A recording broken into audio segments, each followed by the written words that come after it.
So again, welcome. Glad to see you guys here. Appreciate you taking time out to be here today. I'm really excited to be here today, and this is my excited face, by the way. It's close to my calm face, but it's amazing to see a corporation that promotes wellness so much in an organization. I've worked in technology. I work right now in technology and corporations for the last 20 years. So to see an establishment like this, or what they promote or what they provide for you guys, is quite inspiring. And I do hope that this catches on to more organizations and that they promote wellness. It's such an integral part. I mean, I think, I was reflecting on it earlier, that it's acknowledging the entire person, right? You're not just a being here doing work. There's a spiritual side to you, a wellness side to you, a human side to you. So it's nice to see that in an organization. So I'm going to talk today for about 30 or 45 minutes. I really prefer this be a conversation. I've been told sometimes people don't ask questions, but I hope people will ask questions. Some of this information around mindfulness, meditation, it's kind of esoteric. It's kind of a loaded term, both of them, meditation, mindfulness, yoga, happiness, all of these things are a bit loaded these days. So clarification to me is key, definitions are key. So if something is not clear, or if you want to talk a little bit more about something, please raise your hand. We do have a microphone, and one of my friends in the back will pass that around to you, but please do ask questions as we go through. All right, so I wrote this little pamphlet last year, had it published, about mindfulness. And I'm going to speak to the concepts in this. I'm not going to be reading from the book or anything, but I'll be speaking to this quite a bit. The focus on the book is really around meditation and mindfulness, my experience with it. I've been practicing meditation for about 20 years, mindfulness for probably about 12 years, and I also teach weekly classes. So what I say from this work is that I did the work. I've done the work with meditation and mindfulness, and I've helped a lot of people along the way, and I've learned a tremendous amount. I'm still continuing to learn. There's no end to your learning with meditation or mindfulness, but so it's just based on my experience in my practice and with helping out others. So it's an evolving process. I mean, meditation practice, mindfulness, it's a journey. There's no end to it. We have these ideas, I think, that we'll reach happiness or we'll reach a point and it'll all be good or we'll be done. But what I've found in my experience is that it just continues. It just deepens. And that's very exciting to me, that there's no end point to any of it. You can just continue to grow and evolve and learn. And with peace or whatever you find from meditation, that can just deepen over time. So I just have a few notes to get started. I don't really prepare for these talks. I just like to let it kind of flow however people want to talk or whatever we want to talk about. But there's just a few things I wanted to start with. Can I ask you to the initial question? You said that you've been practicing mindfulness for 12 years and meditation for 15, or the other way around? Yeah, about 20 for meditation, 12 for mindfulness. I'm just wondering, because the two things are really connected, right? And you could probably say that mindfulness is a consequence of meditation or a form of it. I'm just curious to see how you distinguish the two. Yes, and I will get to that in just a moment. It's a great question. So definitions are incredibly important to me, and so I will get to that exactly, to define the difference between the two or how they're actually very similar. But good observation. So I want to talk really quickly about just my background. As I said, I've been practicing meditation for about 20 years. I was initially interested mainly for spiritual reasons. I don't teach for spiritual anything. I teach for whatever people want to learn or have meditation, mindfulness help them with. So a lot of people come to my classes with anxiety, with stress, what have you. That's all fine. Meditation, mindfulness can help with all of that. If you use it for a spiritual practice, that's fantastic. For me, it's a cornerstone of my practice. So I leave it open for anyone. But my interest in it initially came from a spiritual seeking. When I started with meditation, again, 20 odd years ago, what I initially found was that it was really hard. Meditation's tough. And I like to say that up front because a lot of people sit down with this idea. They'll sit down and they're supposed to meditate. You see a picture of someone meditating on a beach, and you're like, oh, I want that, I want to be there. And what they don't show you is the photographer on the other side and the model sitting there hungry, wanting a sandwich, wishing the person would take a picture so they could get up and stretch. So there's perceptions, right? So I wanted that, but I was just drawn to it, and I continue to work with it, with meditation. Now, here's where I do get into definitions around this. So I have a very conservative view on what meditation and mindfulness are. For me, as I said earlier, meditation is a bit of a loaded term. It's used a lot. To me, there's meditation and then there's more like relaxation techniques. To me, meditation is sitting down with a formal practice, whatever works for you, working to try and get the mind quiet, to where you're not indulging in thought, to where you're not honoring thought. And that's why this is a practice. This takes time. And to sit down, find a technique that works, whatever works for you. There are people that chant, there are people that repeat mantras over and over. There's all types of techniques out there. So look at different ones and try one that works for you. But the intent of meditation is to get to a point where your mind is quiet. As I mentioned earlier, not indulging in thought, not honoring thought. So getting to a point where when you first start meditating, you start to understand that there's this constant churn going on in your head, this constant commentary driving you forward through life, just always evaluating, experiencing the world, talking, always going on. And what you're trying to do with meditation is kind of carve through that, just to stop, get out of all of that for a brief period of time, to cut through it. A meditation technique is giving you something to focus and concentrate on so that you're not caught up in the churn all the time. So you're focusing, you have a focal point to try and quiet all that churn down and get to a point where you're quiet. When you first get started, more than likely, you're just going to have a moment or two of stillness. And in those moments, hopefully what you'll experience, what I experienced, what kept driving me forward was, in that moment, everything was okay. The world was okay. I was not against the world was not against me, I was not against myself. It was just stillness, and in that stillness was a tremendous amount of peace and contentment. That only lasted like a second or two, but it was enough. It was like, oh shit, this rocks, I'm doing this. And meditation is a practice. So like with anything, the more you practice, the better you'll become. Now what I started to internalize and understand, and what really screwed me, I think, was that I rationalized, if I can have a moment of stillness and peace, why can't I have a minute, 5 minutes, 10 minutes, or an entire day when my mind was quiet all day long? Why couldn't I do that? So I intuitively knew I could. So I worked on meditation for a number of years. I really didn't know much about mindfulness at the time. I was more focused just on formal meditation. I think it was around the time that The Power of Now came out. Jon Kabat-Zinn had written a few books, Full Catastrophe Living. And I started reading those, that it started to resonate, this idea of mindfulness throughout the day, trying to get your mind quiet, to try and be in the present moment.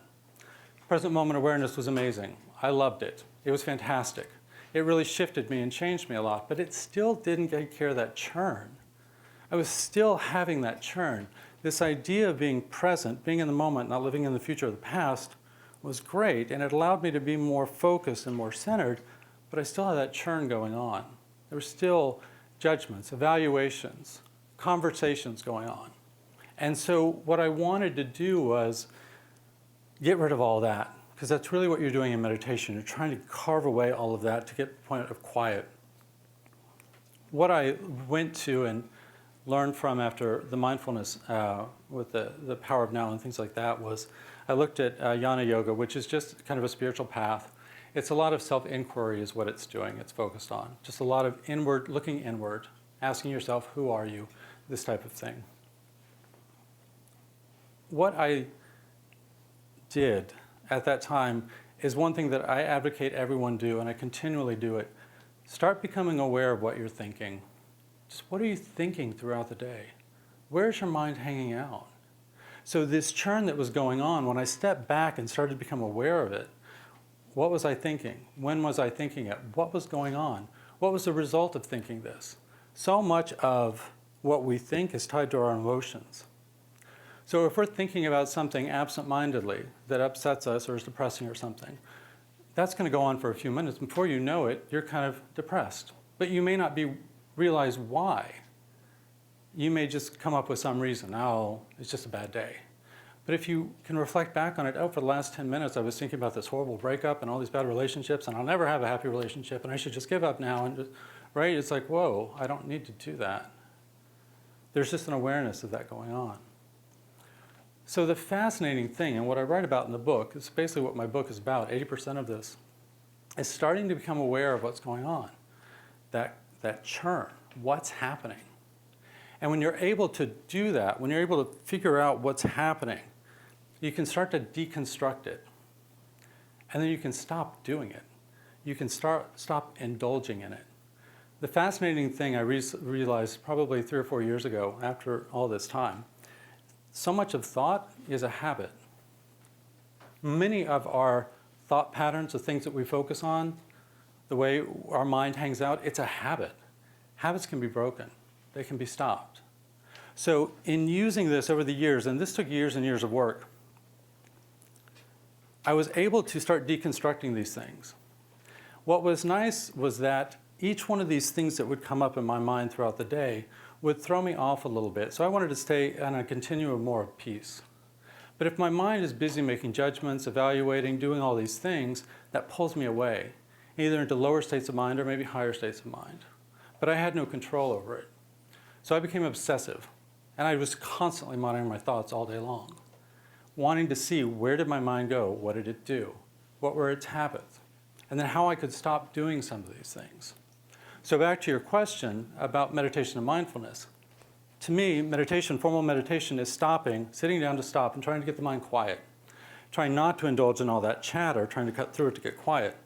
Mindfulness, opposite side of the same coin. All day long, trying to keep the mind quiet and still, with an awareness of what's going on, so you can start to deconstruct that so that you don't indulge in those thought patterns anymore, and you can sustain a more peaceful state of mind all day long. So you just have a continuum, is really what I'm trying to get to and what I focus on. Of course, life is difficult. There are ups and downs. You have to ride the waves of the world. I live and work in the world. I don't hide in a monastery somewhere. And that's a wonderful training ground, being in the world, especially in corporate America. My God, politics, work, challenges, 100-hour weeks. I know you have no idea what I'm talking about, but I've been there. I know how that works. So this, focusing on the mindfulness over the years and starting to deconstruct these things, freed me up from so much of those states of mind, those negative things that would draw me down, that would connect me with the world, that get me frustrated, keep me in a difficult state.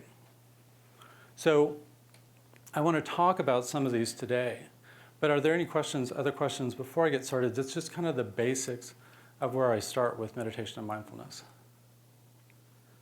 And I was warned people won't ask questions. But I do encourage you. If you have a question, more than likely someone else has a similar question or the same question. So if you do have a question, just let me know. But does that seem pretty clear, just about mindfulness and meditation? It is a little bit of a different approach. I know there's a lot out there with mindfulness just about present moment awareness. But to me, there's so much more. There's a lot more to deconstruct. But the beautiful thing is, the more you take and deconstruct those things, the more present you are. And it's not, there's a deepening with it. And it's not to say that your life circumstances are going to get better, but you can weather it a lot more peacefully. There are still going to be up and downs in your life, but if you're able to contain a more content, peaceful state of mind, you're not going to be driven by it so much, driven down or driven all over the place. You can stay at a bit of an equilibrium. Yes? So maybe I missed this because I just got here. Oh, real quick, sorry. Microphone. Thank you. Sorry if I missed this because I was late, but in deconstructing things, is there ever a danger of bringing up negative emotions that you might not have the capacity to deal with at any certain time? Do you have to be careful about when you go and approach those things? Good question. To do this work, you have to have a tremendous amount of patience and compassion with yourself. We have this idea that we need to be perfect, and we're not. And we beat ourselves up a lot around that, most people. Life is a process. Meditation is a process. Mindfulness is a process. You will find when you start paying attention to these different trends and patterns, there's some that I want to talk about in a minute that are kind of general. But what you'll find is some of the bigger things do start to come up. Sometimes they're hidden. You didn't just pay attention to them for a long time, or you kind of know they're there, but you don't want to look at it. There comes a time when you start deconstructing these where you can no longer ignore it. It gets too loud. So for me, my big thing, and I had a very big issue. I had a tremendous amount of anger in my consciousness all the time. And it took me a while to be able to see it, to accept it, to start to deal with it. These smaller things I want to talk about in a moment, some of these initial things you can do are pretty easy, and they're kind of fun in a weird way to deconstruct. But when it gets to the bigger things, yeah, that can take a while. And there were times that I was ready to walk away. I couldn't handle it. But what I learned to do was, from a very scientific, all of you guys are smart, analytical, you wouldn't be here if you weren't. I started turning it into a game. Let me figure out what's going on here. So with the anger, when would it come up? What were the different flavors? What were the triggers? In what circumstances? Was it more jealousy focused? Was it more control focused? Was it a fear thing? What was going on there? And some of these things, what I started to recognize was I could deconstruct those pretty fast, some of them. I could spot what it was and like, okay, let's just not do that. Let's break that habit.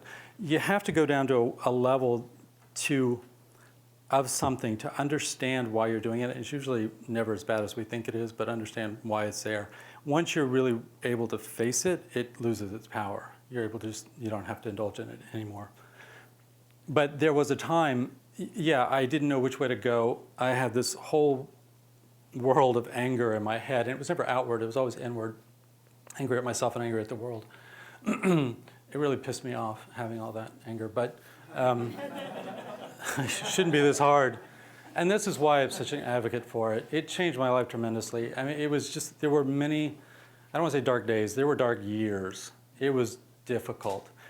I did go to a counselor for a while. I found a therapist because none of my friends are going to tell me the truth. My family's not going to tell me the truth. And I wouldn't want to put them through that either. I care for them too much. But it would get personal. So I found a therapist. The guy was great. He had a mohawk, and I'm like, oh, I can deal with you. You're great. You'd be a great therapist. I saw him for a while, and he was willing to point out those things to me. Just in conversation, he was able to, why do you do this? Why do you do that? Where's this? Where's that? And it totally opened my eyes up to certain things. I became very strategic about it. I hiked every weekend. Nature is amazing to help clear you out and calm you down. I was out in nature every weekend, just religiously.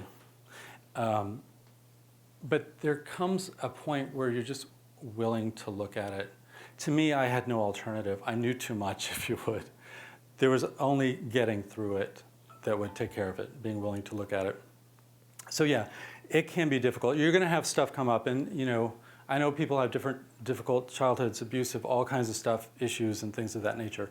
If it gets to be too much, then I would say seek out help. Find someone, a therapist, a counselor, someone that you can work with or talk to about it.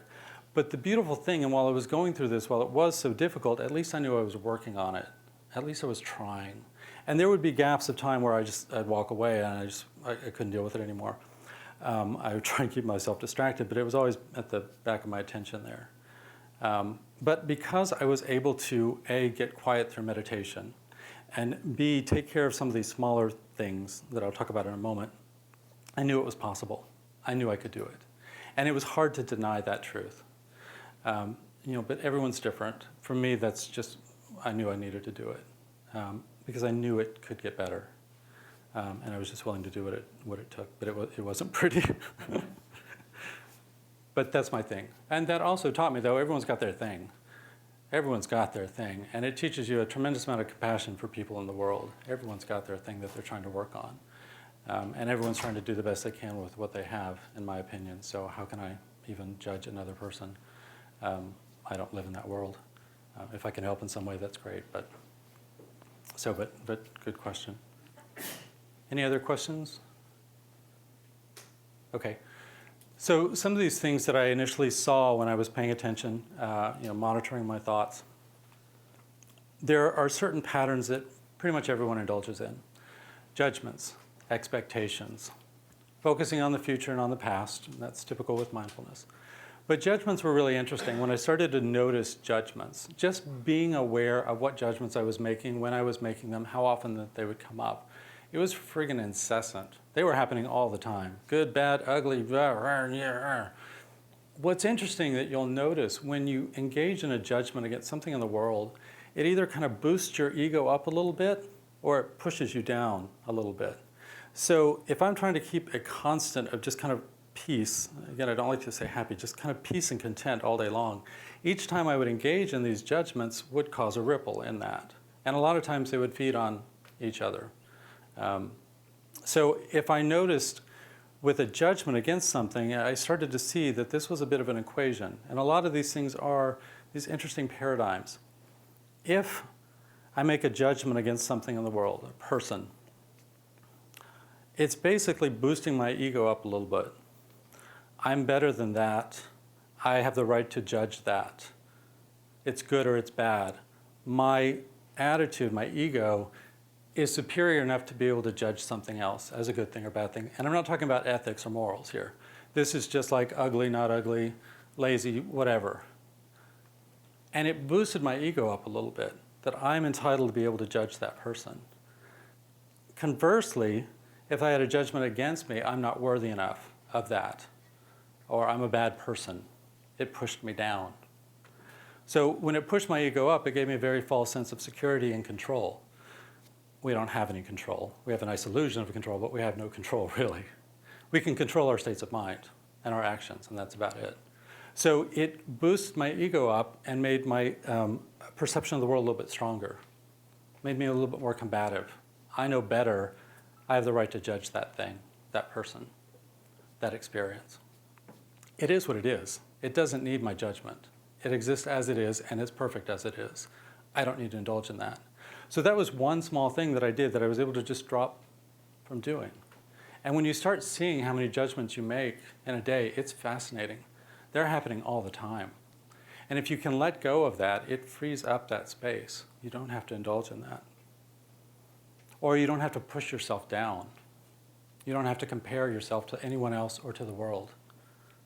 So that's just like one example of how you would indulge in thoughts that drive you off course, if you will. Any questions? Yeah, let me.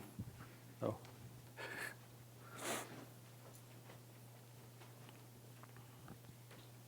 Why does the mind beat me up about mistakes?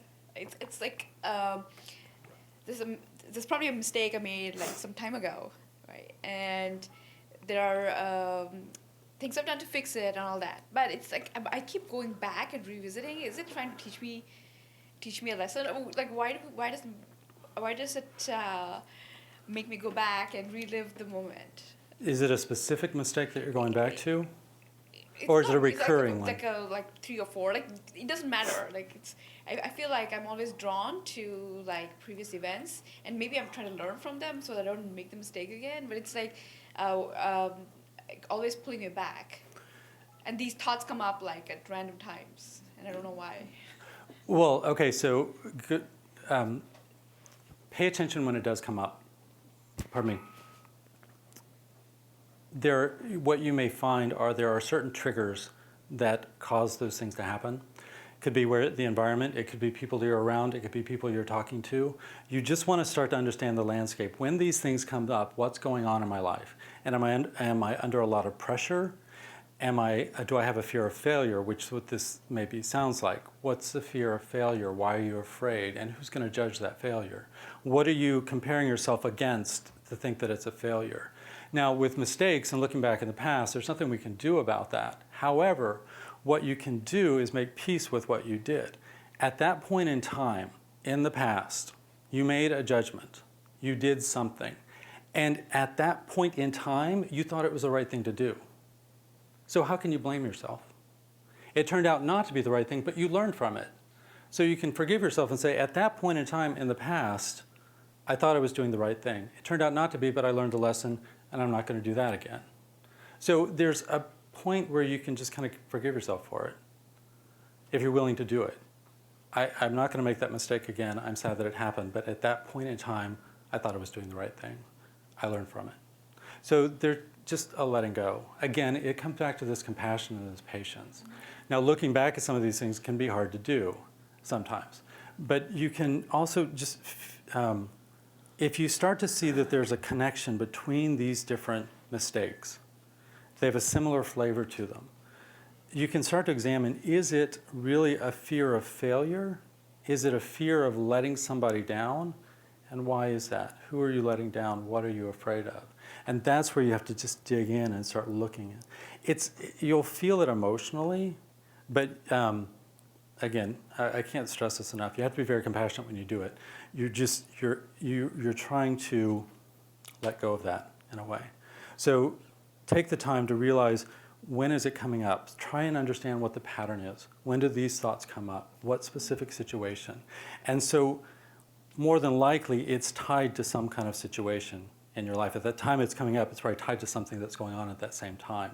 And there may just be a carryover fear of making a mistake for this mistake. But I would just say, understand that when you did what you did, you thought you were doing the right thing and you learned from it. So what else can you do? It's where you keep making the same mistake over and over, like daily, then that's something you want to really spend some time with. But if it's just something in the past, just like, I understand regrets, but there comes a time where you just have to make amends with it, with yourself. And that's really all that matters. You just have to forgive yourself, if that's the right word to use. Does that help? All right. Good question, though. Any other questions along this line? Okay. So another thing that I found fascinating when I was starting to pay attention to the chatter that was going on was expectations. This one was hysterical to me because I daydream. I come up with all kinds of stuff, or I used to. Expectations, similar kind of paradigm. In this moment, right now, I'm going to project into the future, over which I have no control, but I like to think I do, some future situation that's going to happen. A date, maybe Friday night. It's going to go great. It's going to be really good. And in my mind, I'm going to play out that entire date in my head. And I'm going to experience all the wonderful emotions that are going to go on at that time in the future. And it's not just a one-time thing. Between now and Friday, which is only a day, I'm going to start coming up with other scenarios over and over again. It's going to take up a lot of my attention. I'm going to come up with all these different avenues, how everything's going to go, what they're going to say, what I'm going to respond to. I'll be so witty and charming. They'll look this way, I'll look that way. Of course, it's going to be great. How often does that work out? So that moment arrives in the future. How often does it play out to one of those scripts exactly? Ever? Anyone?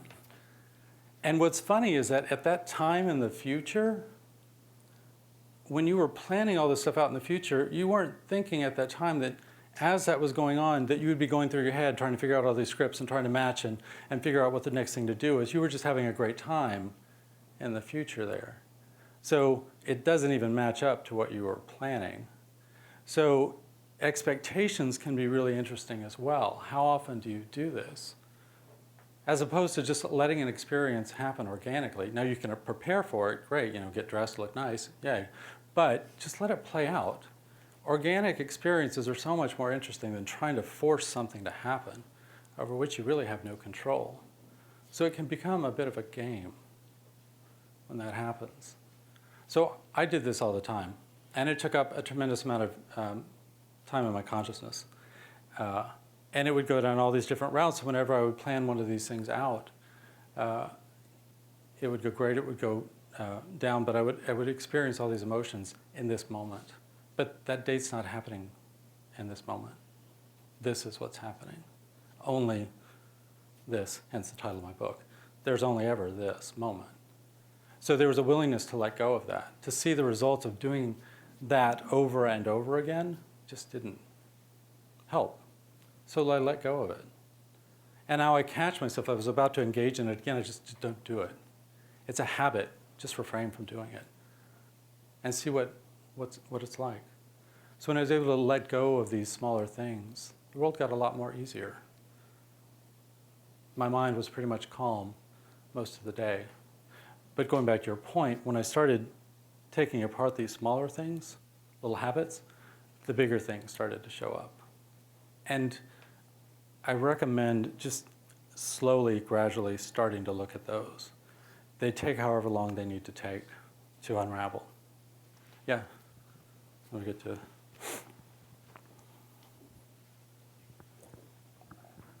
I'm curious, and if you are comfortable sharing, if not, fine, but when you're talking about that kind of global like reservoir of anger, did you find a source for it? Yeah, there were a number of sources for it.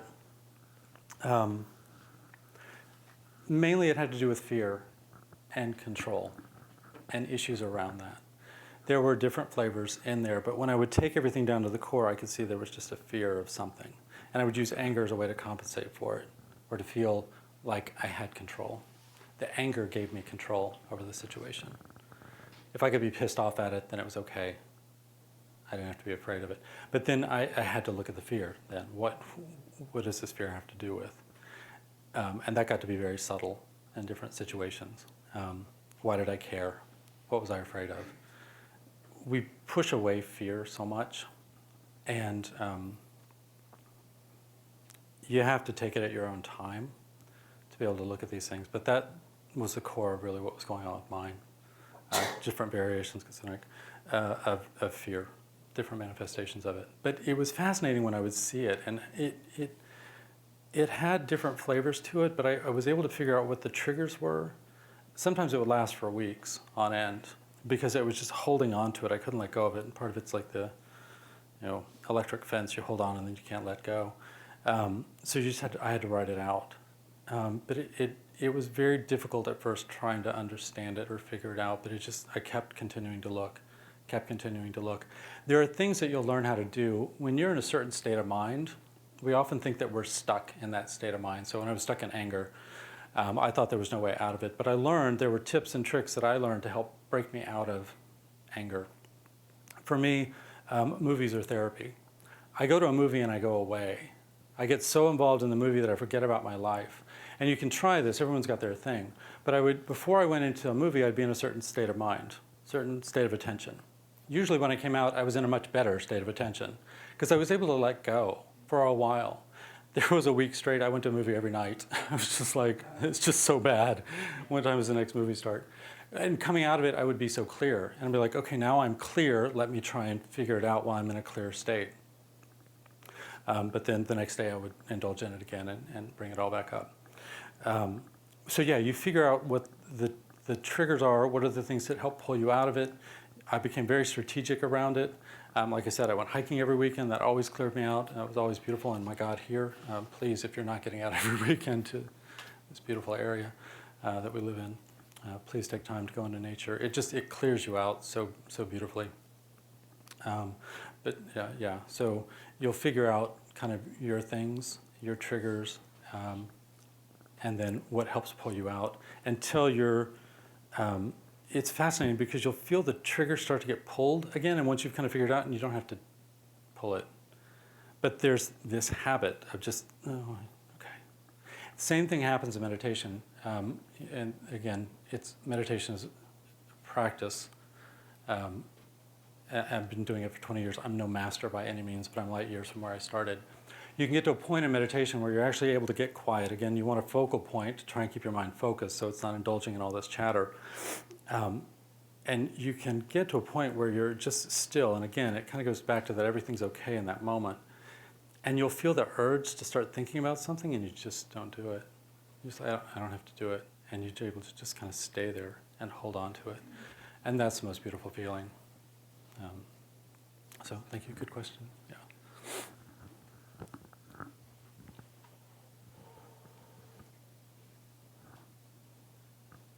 Hi, so what's the difference between clearing out like a hike or a movie versus distracting yourself from actually, acknowledging what's going on in your head and trying to pick it apart? So instead of watching TV on end and I don't want to deal with it right now versus, okay, I just need, some time to relax and then I can go back to not being a distraction.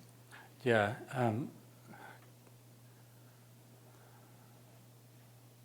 We go through many states of mind in a day, but sometimes when we're going through something, there's just this thread that stays there. So with me, that thread of anger was always there.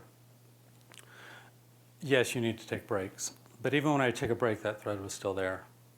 I could still feel it pinging at me. When I would go to a movie, I was able to stop it because I was distracted. The movie distracted me. and I could just give my attention to that fully, be fully present, fully focus on that, and I forgot about it. The thread went away. And so when I came out, I'm like, oh, the thread's not there. I'm clear.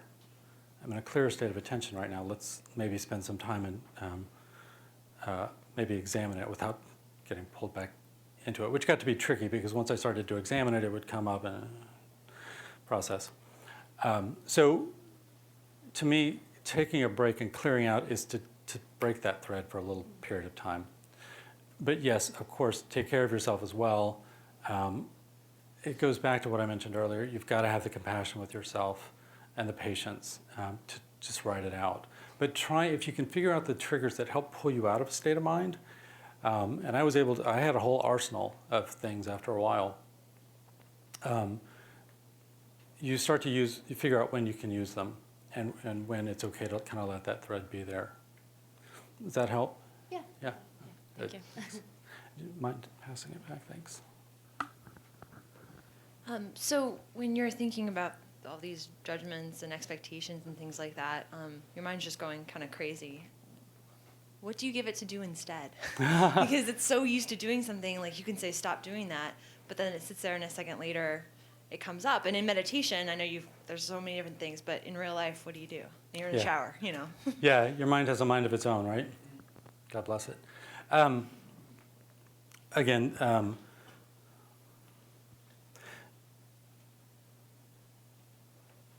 just to clarify this, so this awareness of what the chatter is, there's kind of, it's weird to, again, as I said, some of the stuff is esoteric.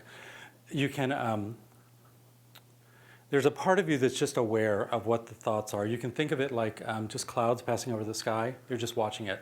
Try not to evaluate what you're thinking, which is tricky to do, but you just want to be aware of what's going on so you can kind of figure out the trends and patterns. So going back to what you are, what's going on when this worry comes up? What is it? Am I around certain people? Am I indulged in a certain activity? What's happening? So that's part of it. The other part is just trying to see, wow, I'm making a lot of judgments or I'm doing a lot of things with my mind. Some of the tips that you can do are some of the classical mindfulness tricks that you can use. Chanting is wonderful, and it doesn't need to be some kind of spiritual chant. This was something else that helped me when I was in really dark states. I would just chant it over and over, I'm at peace, I'm in love, I'm at peace, I'm in love, at peace, I'm in love. I would do this for like an hour and a half, and I would try and put all of my focus on chanting that. And the miraculous thing was, about an hour and a half later, I felt such peace and I felt such love, and I was able to pop out of the anger. So that's one thing that helped me. Like in the shower, you want to, classical mindfulness, bring your awareness to what you're doing.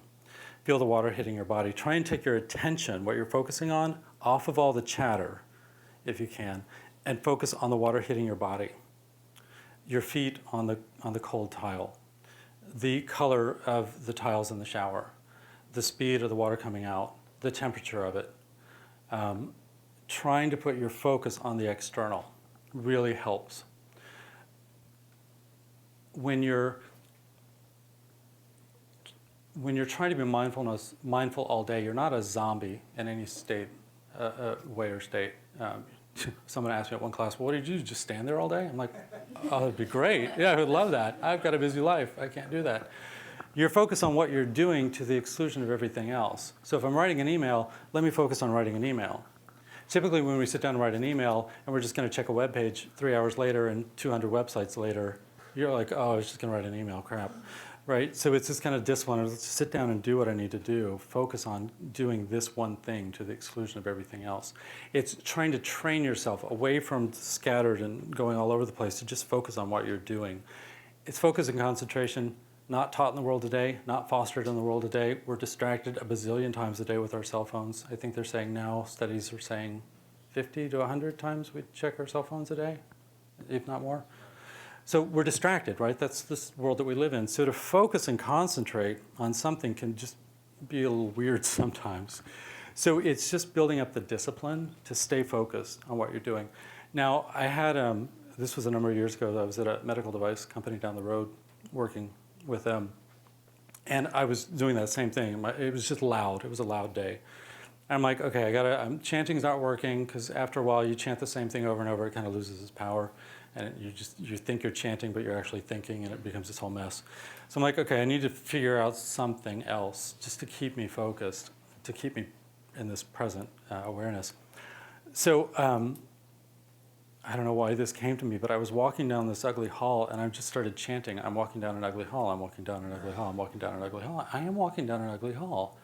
That's all I'm doing. Honestly, in that moment, I'm just walking down an ugly hall. So chanting that made me be present in that moment. I am just walking down an ugly hall. That's all I'm doing. And chanting that just drove me into that moment. I'm looking at an ugly plant. I'm looking at an ugly plant. I don't need to judge, even though I'm calling it ugly. It was a pretty ugly plant, but I was like, this is what I'm doing. I'm just doing this. And that shifted me in such a way, I couldn't deny it. And it really showed me, wow, your mind is really all over the place. Just do this, just chant this, what you're doing. I'm walking down the street. I'm washing the dishes. Washing the dishes, I think it's classical mindfulness exercise, but here, this is one of those things where you're really focused on the senses.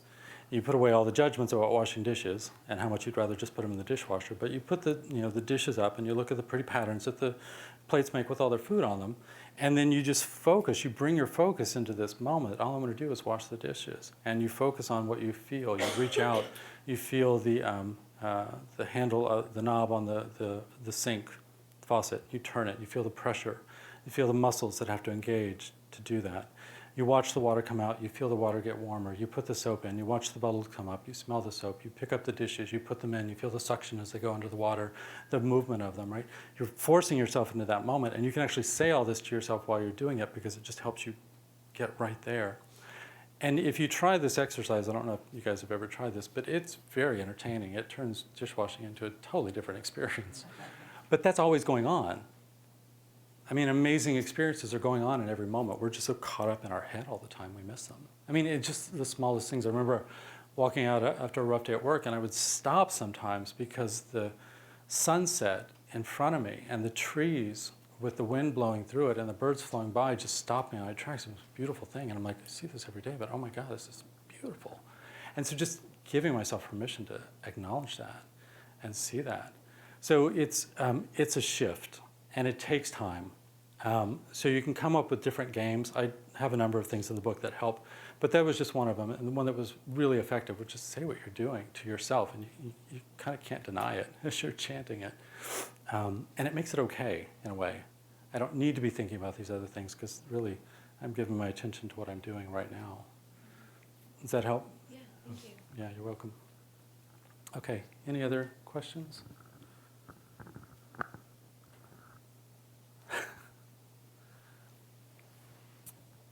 Oh, good.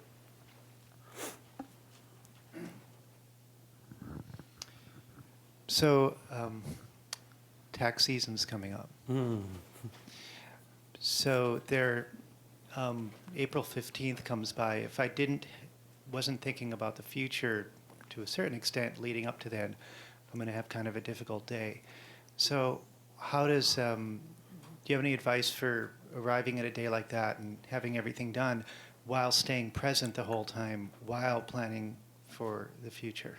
Sure. Yeah, we've got to live our lives. There are things that need to be done. The car needs to be, gassed up. We need to go travel to visit family. We need to do these things. So again, it's not that you're a zombie in any way, shape, or form. On the weekend, I sit down and I've got my desk full of stuff that needs to be done that I put off or said, okay, I'll focus on it this weekend. Or I know, I'm starting to get the W-2s in the mail, so I need to start looking at the tax stuff at that time of year. So it's an awareness, like a deadline. Of course, at work, I've got this deadline. So at this moment, let me plan out when I'm going to do that. So planning is part of being present, to say, okay, I need to plan out. I've got a deliverable here and a deliverable there, and I got to rebuild it over here or whatever. So tax season or taxes are due this date. When would be the just right time to do that? Let me schedule that into my calendar. And then when that time comes, okay, now it's time to work on the tax stuff. And it may get trumped. I mean, project management, things change every day. I have to reschedule, got to replan. Okay, let me replan. I'll do it at another time. So yeah, you've got to take time to live your life and structure things out, for sure. Again, you're not a zombie. There are things that you have to get done in the world and being and living in the world to take care of them. So it's just planning how you need to take care of things in your life, really. That help? Okay. Yeah. How do you help other people? Oh, in general? Yeah, I mean, when you think about, like, I want to be helpful to someone else, like, how do you think about that? It's tricky. Sometimes what we think is helpful may not be helpful.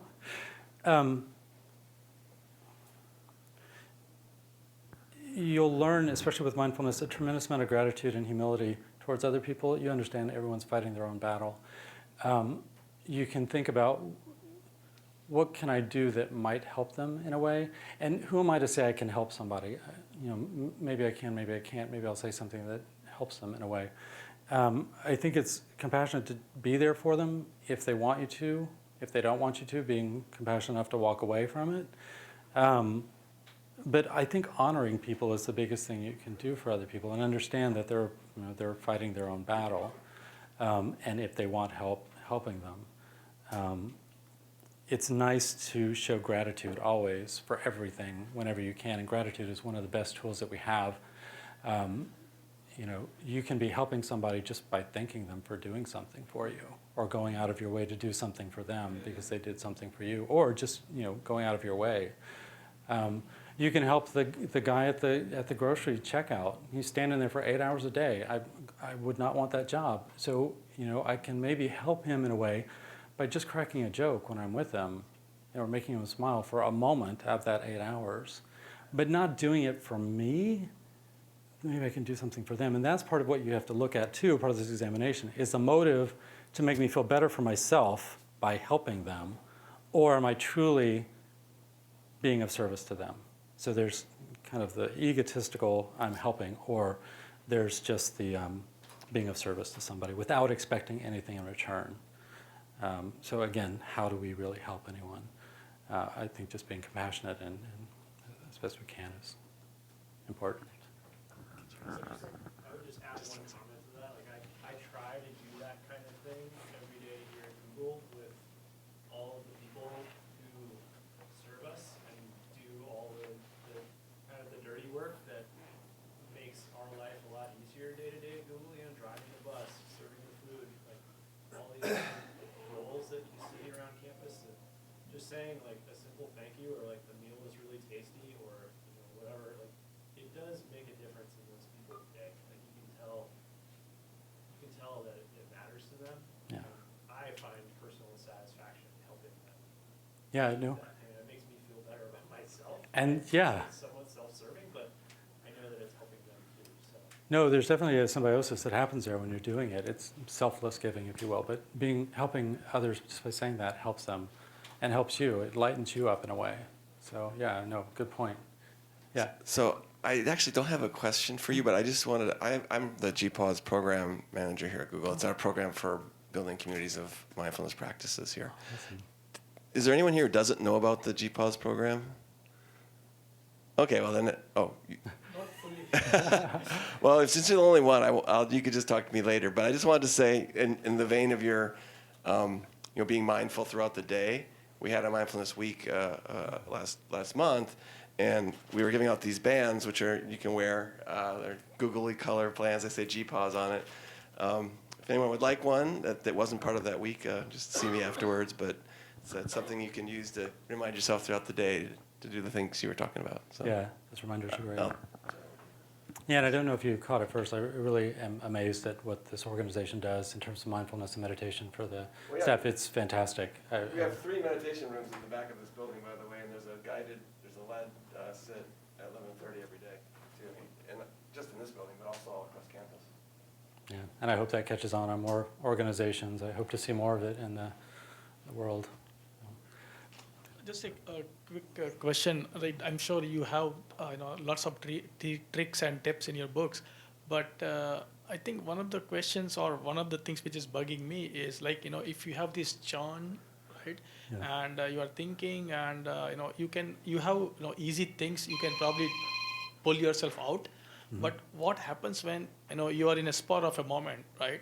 And your experience, right? You get angry easily, right? Yeah. Or so when you get angry, you get angry. So do you have any tip for that? Things which happen in spur of the moment where you really don't have time to do this observation or pull yourself out. Too busy being angry to do anything about my anger. I don't know if there's anything specifically that you can do. I mean, you can recognize what's happening. That's important. Most of the time, I didn't realize what was going on. It was, again, back in my mind. The recognition that it's happening, and if there's something you can do to try and calm yourself down, or if there are any of the tips that you come up with to help temper it or get out of that situation. If it's getting to a detrimental point, exit the situation as best you can, as cleanly as you can. If you can see, and I would see this with the anger, that it would go down a certain road. Once you notice if there's a pattern, it's going to go down this road. Okay, let's change the course. Let's just not do it. So if it's an encounter or maybe a relationship with a certain person that always gets very tense, then just try not to get into that situation. Avoid the situation until you get a better handle over it and what's going on. But two, if you see that it's kind of going down that path and you have an exit, then try and exit and get away from it until you're able to look at it more and maybe diffuse it somewhat. But it's also good to see once you recognize a habit and you're trying things to go into that situation and see, is it working or not? Okay, that didn't help. Let's, went down the path again. Let's come back and try again. Let's figure out something else. It's kind of, I think it is really trial and error for whatever your unique circumstance is. But awareness is the biggest key. The fact that you're aware of what's going on, same thing with meditation, you've got to be aware. Most of the time we're unaware, or on autopilot, right? It's just kind of going its own course. But the fact that you're aware of it is a tremendously wonderful, good first step. At least you're aware. And that awareness will deepen over time. You'll become more and more aware over time. So, thank you. So for someone who wants to get into meditation, what do you think about sort of camps like the Vipassana camp or something where you go away for a week or 10 days and you just focus on that versus sort of getting into it slowly and slowly? I haven't tried one of those. If it resonates with you, give it a shot. I know there are people that go away on trips to India or something for meditation, and it really helps them. And I hear it's also very painful to go through it. Just sometimes to me, like silent meditation technique is the most difficult one out there. I don't recommend it to start with, but only you know your own pace and what you're willing to do. If you're okay being somewhere for a week and really just gutting through it, that's great. But if you have a pattern of trying to gut through things and giving up and walking away, then I don't recommend doing it. Again, understand what your patterns are. I think it's good first, before just jumping in somewhere for a week, go to a couple of meditation classes. In fact, try a couple out, try a couple of techniques out, a couple of locations, because you want to find one that resonates with you. If you're stuck somewhere for a week and it doesn't resonate with you, that's just going to be torture. But if you can find like Vipassana or something on those lines where it's kind of speaking to you, like, okay, this is working for me, try that a number of times and then maybe go for a week. But a full immersion for a week somewhere where you don't know, that could be really tricky. Any other questions? Okay, so the one thing that I say take away from this is, as I was just saying, just start becoming aware of what you're thinking. Just start paying attention to what's going on, and have the belief that you can get to more quiet, more peaceful states of mind, but it is a process. You don't need to be perfect now or tomorrow.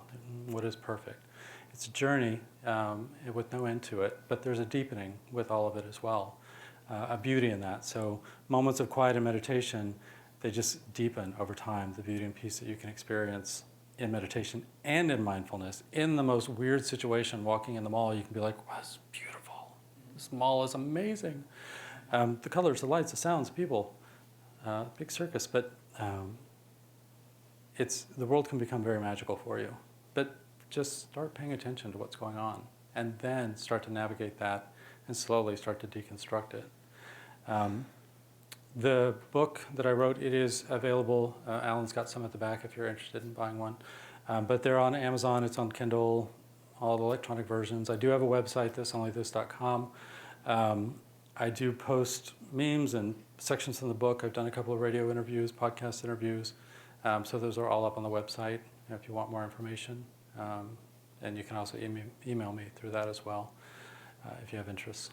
So thank you for your time. I greatly appreciate it, you coming out here and spending your time with me, not really knowing what I was going to talk about except for mindfulness. So I appreciate that time and the questions very much so. And if you have additional questions, feel free to stay after. I'd love to talk to you more. All right, thank you.